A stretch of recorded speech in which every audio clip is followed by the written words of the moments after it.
अस्सलामुअलैकुम। सबसे पहले सवाल है कि कुव्वत मुदाफ़त काम किस तरह करती है। जब भी हमारे जिस्म के अंदर कोई भी वायरस या बैक्टीरिया एंटर होता है तो हमारी बॉडी कुछ एंटीबॉडीज बनाती है जो उसको जाके किल करते हैं, जिसकी वजह से उसके सिम्टम्स वगैरह जो हैं, उसके जो असरात है हमारी बॉडी पे वो कम हो जाते हैं। कुछ मिथ्स हैं जो बड़ी देर से चलते आ रही हैं कुव्वत मुदाफ़त और विटामिन सी को लेकर।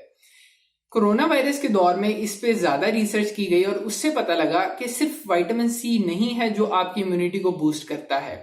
इसके साथ साथ कुछ विटामिन हैं और कुछ मिनरल्स हैं जो मिलकर आपकी बॉडी के अंदर जो इम्यूनिटी है उसको स्ट्रॉन्ग करता है। सबसे पहली चीज जो है विटामिन के अंदर वो है विटामिन सी। इसके साथ साथ एक इंपॉर्टेंट विटामिन है वो है विटामिन डी। ये दो और इनके साथ मजीद बाकी भी हैं जो मिलके सारा काम करते हैं, तो मेजरली ये दो काम करते हैं। इसके साथ मिनरल्स के अंदर जो एक बहुत इंपॉर्टेंट मिनरल है वो है सेलेनियम। ये ऐसा मिनरल है जो आपकी इम्यूनिटी को बूस्ट करता है। इसके साथ साथ फिर जिंक और मुख्तलिफ कॉपर वगैरह वो भी आते हैं। तो अब सवाल पैदा होता है कि क्या सिर्फ विटामिन सी लिया जाए। देखिए, एक चीज तो हमें अपने माइंड से निकाल देनी चाहिए कि हमने इस विटामिन और मिनरल्स हमें तब चाहिए होंगे जब हम बीमार हो रहे हैं। ठीक है, ये ऐसी चीज है जो आपको अपनी डाइट से मेंटेन रखनी होती है थ्रू आउट द ईयर, ताकि कभी भी आपको इस तरह को कोई भी वायरस वगैरह का अटैक हो तो वो आपको असर ना कर सके। तो देखिए, जहां तक बात है सिर्फ विटामिन सी पीने की, उससे बेहतर है कि आप रेगुलरली जो है वो सप्लीमेंट्स ले लें जिसके अंदर मिनरल्स भी हों और विटामिन भी हों, जैसे कि ए बी सी हो गए, और मिनरल्स में कॉपर, जिंक, सेलेनियम ये सब हो। तो ऐसा कोई सप्लीमेंट है सिर्फ विटामिन सी से बेहतर है कि आप वो रेगुलरली लेते रहा करें, उससे आपको असर ज्यादा होगा। अब सवाल पैदा होता है कि ये काम किस तरह करते हैं। देखें, जो विटामिन सी है वो क्या करता है, जो आपका सेल है अंदर बॉडी के अंदर, उसके अंदर डिफरेंट उसका जो इन्वायरमेंट है उसके अंदर इन्फ्लेमेशन वगैरह और केमिकल कंपोजिशन चल रही है उसको बैलेंस रखता है ताकि आपके एंटीबॉडीज जो है वो काम मैक्सिमम कर सके। इसके साथ जो विटामिन डी है उसका काम क्या होता है। विटामिन डी जो है वो प्रोटीन सिंथेसिस के थ्रू आपकी बॉडी के अंदर जो सेल्स हैं उनकी साइड पे आउटर लेयर होती है, ठीक है, मेम्ब्रेन। उससे क्या होता है कि फॉर एग्जांपल वायरस आपकी बॉडी में आया तो वो एक जगह से दूसरी जगह जल्दी स्प्रेड करता है। तो ये क्या करते हैं, उन मेम्ब्रेन्स को स्ट्रॉन्ग बनाता है जिससे वायरस वगैरह डिफरेंट जो बैक्टीरिया है वो सेल के अंदर उनका जो एंटर होना है वो मुश्किल होता है, जिसकी वजह से आपकी इम्यूनिटी इंक्रीज होती है।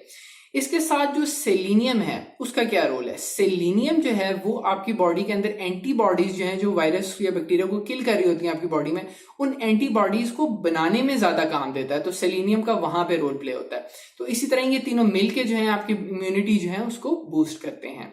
अब क्या क्या चीजें हम नेचुरली खाएं जिससे हमें ये मिलेगा। सबसे पहले विटामिन सी जो है वो सिट्रस फ्रूट हो गए, पाइनएप्पल हो गया, ब्रोकली और बंद गोभी जिसे हम बोलते हैं उसका इस्तेमाल कर सकते हैं, पालक का इस्तेमाल कर सकते हैं, जिगर जो होता है लिवर बीफ का आप उसका इस्तेमाल कर सकते हैं। उसमें ये विटामिन सी आपको अच्छी क्वांटिटी में मिलेगा। इसके अलावा जो सेलेनियम है वो देखें, जैसा कहा जाता है कि फिश हमें वीक में 2 टाइम्स एटलीस्ट खानी चाहिए हर हफ्ते। अगर नहीं खा सकते हैं तो आप उसकी जगह फिश ऑयल लें, वो आपकी बॉडी के अंदर जो सोजिश वगैरह है, माइग्रेन है, सर में जिसम में कहीं भी सोजिश है उसको कम करता है। देखिए, जो सेलेनियम ज्यादा क्वांटिटी नट्स में होता है या फिश में होता है, तो आपको चाहिए कि फिश जो है वो वीक में 2 टाइम एटलीस्ट खाएं, और ज्यादातर ये सी फूड के अंदर होता है तो आप मुख्तलिफ सी फूड भी जो है वो भी खा सकते हैं। अब जहां तक विटामिन डी का सवाल है वो हमें ज्यादातर मिलता है सूरज से। अक्सर औकात हम सोचते हैं कि हम सारे दिन धूप में ही घूमते फिरते रहते हैं तो इससे हमें विटामिन डी जो है मिल जाता होगा, लेकिन पूरा नहीं मिलता, क्योंकि जो एशियन कंट्रीज है ज्यादा इनमें वैसा ट्रेंड नहीं है जैसे वेस्टर्न कंट्रीज में होता है कि वो सूरज में जाके सन बाथ लेते हैं। तो हमारी बॉडी जितनी ज्यादा एक्सपोज होती है सन को, और मॉर्निंग के सन को सिर्फ, तब जाके जो है ज्यादा विटामिन डी हमारी बॉडी में आता है। तो इससे बेहतर है कि इन रीजन्स में अमूमन ज्यादातर लोग और स्पेशली फीमेल्स में विटामिन डी की बहुत डेफिशिएंसी होती है।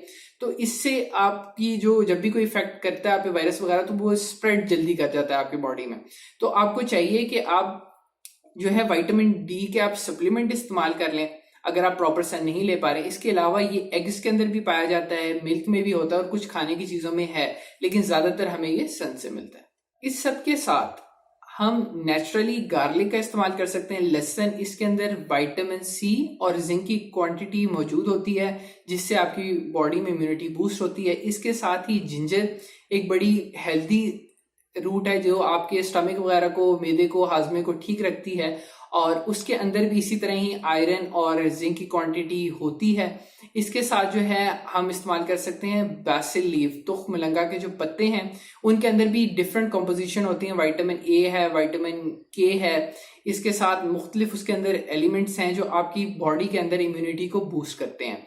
इसके साथ हम जो है मलेट्ठी का इस्तेमाल कर सकते हैं, इसको हम लिक्रिश बोलते हैं।